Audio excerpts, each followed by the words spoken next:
Oke, baik, terima kasih kepada moderator. Ya, jadi kami dari kelompok 2 hari ini akan membahas mengenai transportasi. Jadi teman-teman tahu bahwa di Indonesia, khususnya di Sumatera Selatan, banyak sekali perusahaan-perusahaan yang bergerak di bidang manufaktur.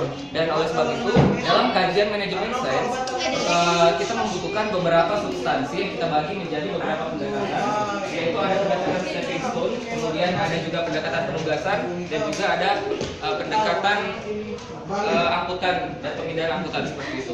Dan oleh sebab itu juga saya lebih dahulu akan menjelaskan mengenai substansi untuk penugasan. Jadi teman-teman tahu bahwa di dalam suatu perusahaan diibaratkan perusahaan A memiliki 4 karyawan seperti itu, di mana tiap-tiap karyawan itu mempunyai kemampuan yang berbeda. Nah, bagaimana perusahaan tersebut untuk memberikan tugas yang sesuai? Maka kewajiban seorang manajer adalah teman-teman bisa mengasumsikan seperti ini. Misalkan perusahaan A diberikan kesempatan sebanyak 4 kali, kemudian karyawan A, karyawan B, karyawan C, dan karyawan D itu diberikan kesempatan yang sama untuk melakukan praktek melihat the right man on the right place. Siapa orang yang tepat pada posisi mereka seperti itu. Seandainya karyawan A mendapatkan waktu 7 menit, 5 menit, 3 menit, dan 2 menit, dan karyawan B misalnya 2 menit, 1 menit, 4 menit, dan 5 menit, dan seterusnya, maka seorang manajer dengan adanya hasil seperti itu, mereka bisa mengalokasikan tugas dari masing-masing karyawan yang bisa ditempatkan di berbagai posisi. Nah, jadi untuk penugasan, teman-teman bisa mengasumsikan seperti itu. Jadi kalau misalnya ada orang yang memiliki kemampuan yang belum terorganisir, maka di dalam manajemen sains di bidang penugasan kita bisa mengalokasikannya dengan melakukan free test. Bagaimana kita bisa melihat kinerja dengan waktu yang sudah ditentukan. Itu untuk masalah penugasan. Nah, selain itu juga ada permasalahan mengenai transportasi yang akan disambung oleh rekan kami, Nyayu. Silakan. Baiklah, saya akan melanjutkan diskusi ini mengenai metode transportasi. Apa sih itu metode transportasi? Yaitu adalah suatu metode yang digunakan untuk mengatur distribusi dari sumber-sumber yang menyediakan produk-produk yang sama di tempat-tempat yang membutuhkan secara optimal. Alokasi produk ini harus diatur sedemikian rupa karena terdapat perbedaan biaya transportasi atau alokasi dari suatu sumber ke beberapa tujuan yang berbeda.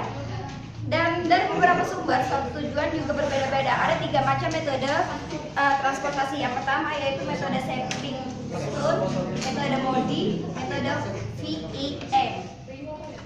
Metode stepping stone, metode ini dalam rangka alokasi produk untuk mendapatkan alokasi produksi yang optimal menggunakan cara real, yang error, dan coba-coba. Walaupun berupa alokasi dengan cara coba-coba, namun ada syarat yang harus diperhatikan, yaitu melihat pengurangan biaya per unit yang lebih besar daripada perubahan biaya per unitnya. Baik, di sini saya akan menjelaskan berbagai macam metode yang ada di dalam masalah pemindahan dan juga transportasi di dalam materi kami. Sebagaimana yang kita ketahui, khususnya masalah transportasi ini lebih banyak kaitannya di dalam pemindahan ataupun di dalam pengangkutan suatu barang ataupun suatu perusahaan terhadap biaya transportasi ataupun biaya produksi dan lainnya. Ya, sebagaimana di awal tadi sudah disebutkan bahwasannya untuk masalah pengangkutan biaya itu kita menggunakan 2 metode. Yang pertama ada metode Northwest Corner dan yang kedua ada metode Stepping Stone. Di mana metode Northwest Corner ini yakni dia mencari biaya yang terkecil, biaya yang terendah dengan biaya angkutan yang maksimal. Nah, akan tetapi dengan menggunakan metode Northwest Corner ini mengalami yang namanya kurang efektif karena biaya angkut malahan justru lebih besar dibandingkan dengan biaya produksi dan lain sebagainya. Kemudian juga ada yang namanya metode stepping stone atau batu loncatan, di mana di dalam metode stepping stone ini mengalami yang namanya biaya angkutan atas hasil produksi yang sangat rendah. Oleh sebab itu, di dalam penggunaan metode permasalahan transportasi untuk biaya perusahaan khususnya ini lebih pada ke metode stepping stone. Sebagaimana ada salah satu contoh kasus yang di belakang, salah satu pabrik yang memproduksi hasil tebu, bilang saja ia pabrik A, pabrik B, dan pabrik C, ia akan mengirim ke gudang D, E, dan F dengan kapasitas masing-masing pabrik A sebesar 30, kemudian juga kapasitas pabrik B sebesar 90, pabrik C sebesar 70, dan juga untuk kebutuhannya pabrik D sebanyak 50, pabrik E 80, pabrik F 60. Nah, untuk masalah ini, setiap pabrik ini tentu dari pabrik ke gudang tentu saja ada biaya transportasinya. Misal pabrik A ke gudang D ini sebesar 10, anggap saja 10 ton ataupun 10 juta seperti itu. Kemudian pabrik B ke D itu sebesar 8. Jadi di dalam metode stepping stone ini kita mencari biaya yang sangat rendah. Misal angkutan dari pabrik A ke gudang D dengan kapasitas pabrik A sebanyak 30 dengan kebutuhan pabrik D sebanyak 50, ini akan menghasilkan yang namanya biaya sebesar 10 juta. Jadi kita anggap saja bahwasannya di dalam penggunaan yang namanya metode Northwest Corner dan stepping stone ini sangat mencari yang namanya biaya pengangkutan yang sangat rendah. Jadi disarankan apabila suatu perusahaan ingin mencari biaya terendah dalam pengangkutan produksi barangnya, maka tentu saja yang kami sarankan menggunakan metode stepping stone atau batu loncatan karena biaya produksi atau juga biaya pengangkutan yang sangat rendah. Oke. Demikianlah pemaparan dari makalah kami. Apabila ada pertanyaan, silakan. Ya. Baiklah, saya Nedi Samsia dari Sekolah Kelompok 3. Saya menanyakan apabila ya jika pada titik penugasan perusahaan tidak mempunyai kinerja yang baik, apa yang harus Anda lakukan?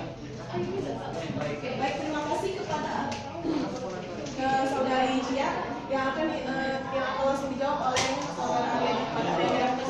Baik, terima kasih. Sebelumnya kasih tepuk tangan dulu. Pertanyaan luar biasa.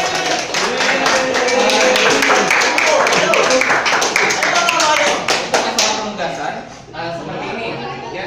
Setiap perusahaan kita asumsikan itu memiliki sumber daya manusia, dan mungkin bisa kami luruskan di sini pertanyaannya tadi apabila setiap perusahaan tidak memiliki sumber daya manusia. Tapi yang perlu kita luruskan adalah bagaimana cara kita mengalokasikan supaya sumber daya manusia itu bisa terorganisir. Makanya di dalam penugasan tadi sudah dijelaskan kita perlu melihat track record pada saat kita melakukan free test.